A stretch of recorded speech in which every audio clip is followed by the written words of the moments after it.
నమస్తే, welcome to our channel. నేను మీ సిరి. పోసాని కృష్ణమూర్తి గారు చేసిన కొన్ని వ్యాఖ్యలు అయితే జగన్మోహన్ రెడ్డి గారి ప్రభుత్వాన్ని వేలెత్తి చూపిలా అనిపిస్తున్నాయి. అంటే తను ఎంత మెప్పు పొందాలని కొన్ని వ్యాఖ్యలు చేసినా కూడా అది తిరిగి వాళ్ళ ప్రభుత్వం వైపే వేలు చూపెట్టేలాగా అవుతుంది. సో ఈ అంశాన్ని మనకు వివరించడానికి మనతో పాటు ఉన్నారు ప్రముఖ సీనియర్ జర్నలిస్ట్ జగదేవ్ గారు. నమస్కారం సార్. సార్, ఇప్పుడు చూస్తున్నట్టయితే పోసాని కృష్ణమూర్తి గారు కొన్ని వ్యాఖ్యలు అయితే చేశారు. ఆ వ్యాఖ్యలు చేయడం వల్ల అటు ఇటు తిరిగి అది మళ్ళీ జగన్మోహన్ రెడ్డి గారి ప్రభుత్వం వైపే వేలైతే చూపేలాగా అనిపిస్తుంది. సో మరి ఇప్పుడు దీన్ని ఏమంటారు? అసలు ఇప్పుడు తను చేసిన వ్యాఖ్యలు చూస్తే కొంచెం మళ్ళీ జగన్మోహన్ రెడ్డిని ప్రశ్నించినట్టే అనిపిస్తుంది. ఎవరికైనా మనం పాయింట్అవుట్ చేస్తుంటే 3,000 మన వైపు చూపిస్తారని అంటారు. అంటే సేమ్ ఇక చూడండి, ఇలా వేలు చూపిస్తే 3,000 మన వైపు చూపిస్తున్నాయి. అంటే ఈయన ఏమంటున్నాడంటే జగన్మోహన్ రెడ్డి గారి హత్యకి కుట్ర జరుగుతోంది అని చెప్పి ఈయన గలమెత్తుకున్నాడు. అంటే సోకాల్డ్ చాలామంది, ఈయననే కాదు, అంటే ఆయన అనుభవం కానీ ఆయన వయసుకు కానీ విమర్శించే స్థాయి కాదు మంది. కానీ ఇక్కడ ఏంటంటే కొంచెం విజ్ఞతతో ఆలోచిస్తే అర్థమయ్యేది ఏంటంటే, ఇప్పుడు ఆయన ఒక నినాదం ఎత్తుకున్నాడు, జగన్మోహన్ రెడ్డి గారి హత్యకి కుట్ర జరుగుతోంది, ఇది చంద్రబాబు గారు వీళ్ళు ప్లాన్ చేశారు అన్నట్టుగా, లేదంటే ప్రతిపక్షాలు ఎవరుంటే వాళ్ళు పవన్ కళ్యాణ్ గారు, జనసేన, టీడీపీ కూటమి ప్లాన్ చేస్తుందని వీళ్ళకి విమర్శించడం వల్ల ఏమవుతుంది? ఇప్పుడు ప్రభుత్వం ఎవరిది? వైసీపీది. ఒకవేళ నిజంగా అదే కుట్ర జరుగుతోంది అని అంటే ఇంటెలిజెన్స్ వాళ్ళకి తెలియదా? ఇంటెలిజెన్స్ వాళ్ళ కన్నా ఈయనకి ముందు తెలిసిందా? లేదా ఇంటెలిజెన్స్ చీఫ్ వచ్చి ఈయనకి చెప్పాడా? లేదు.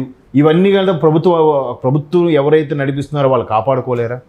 ఆ వైఫల్యం ఎవరిది అవుతుంది? ఒకవేళ కుట్ర జరుగుతోందనే వరకు అంశం తెర మీదకి వచ్చిందంటే మళ్ళీ ప్రభుత్వానికే కదా. అంటే మీ ప్రభుత్వం మీరు చూసుకోలేరా అన్నట్టు కదా వస్తుంది.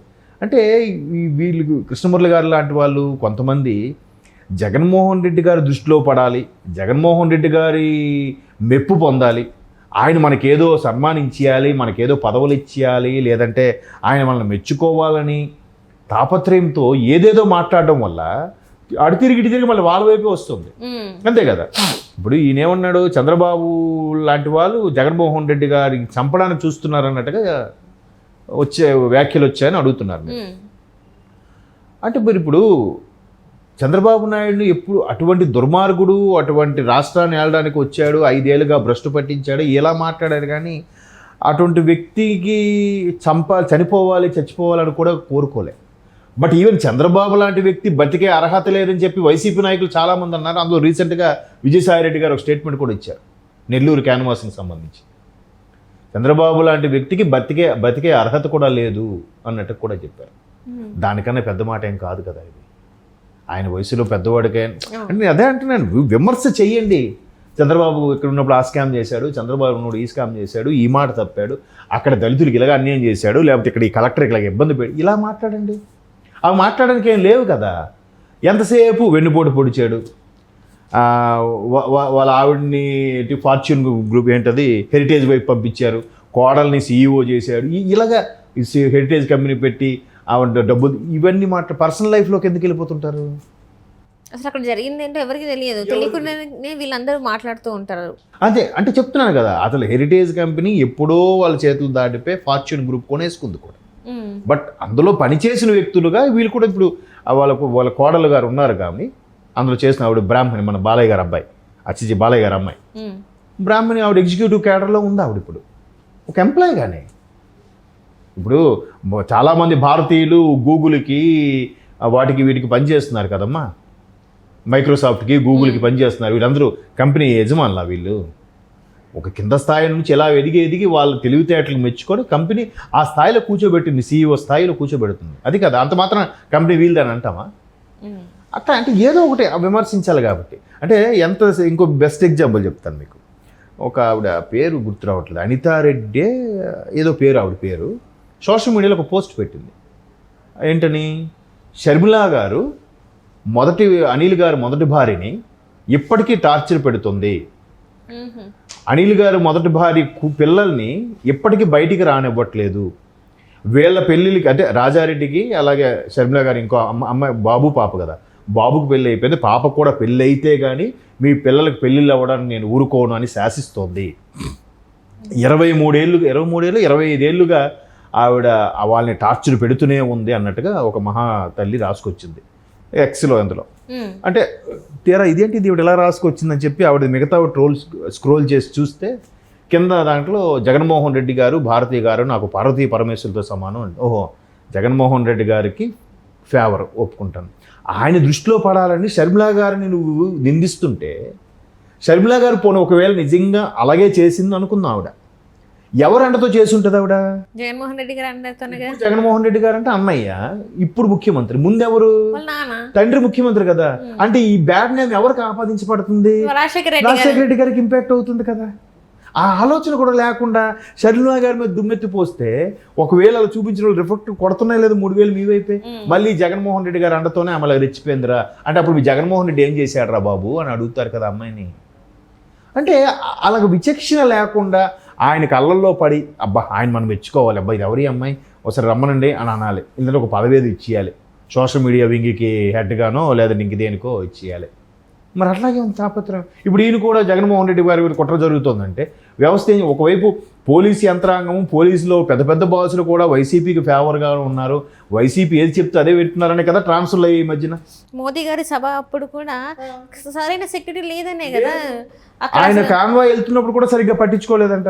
ఆయన మాట్లాడుతున్నప్పుడు కూడా డీజే మైక్ రిజిస్ట్రేషన్ దగ్గరికి కూడా వచ్చి మీద పడిపోతున్నా కూడా ఎవరు పట్టించుకోలేదు. అక్కడ కర్రలెక్కిపోతున్నా కటౌట్లు ఎక్కిపోతున్నా కూడా పోలీసులు వాళ్ళు నివారించే ప్రయత్నించి అంటే ఏదో ఒక మిస్బిహేవ్ జరిగితే ఆ ఇంపాక్ట్ సభ మీద పడాలి అనే చూశారు కానీ పోలీసులు వాళ్ళని ఏమన్నా ఆపలేదంట. ఎందుకు ఆపలేదు మరి? ఇవన్నీ నాకు తెలీదా?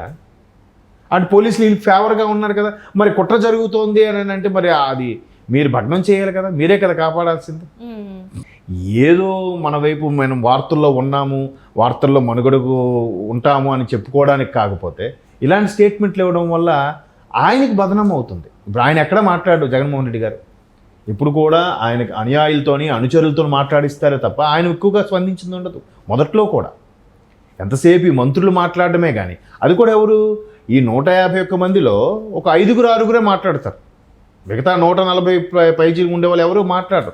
ఎవరి పనులు వాళ్ళు చేసుకుంటున్నారు. ఏ ఎమ్మెల్యే ఆ పని, మీ ఎమ్మెల్యే బిజినెస్లు వాళ్ళకి నియోజకవర్గం పద్ధతి చూసుకోవడమే. అవునా కదా? మరి ఇట్లా వ్యాఖ్యలు ఇవ్వడం వల్ల లాభం ఏంటి? అటు తిరిగి ఇటు తిరిగి మళ్ళీ జగన్మోహన్ రెడ్డి గారికి ఇంపాక్ట్ అవుతుంది, మళ్ళీ దానికి ఆయన కవర్ చేసుకోలేక చావాలి. అంతే కదా.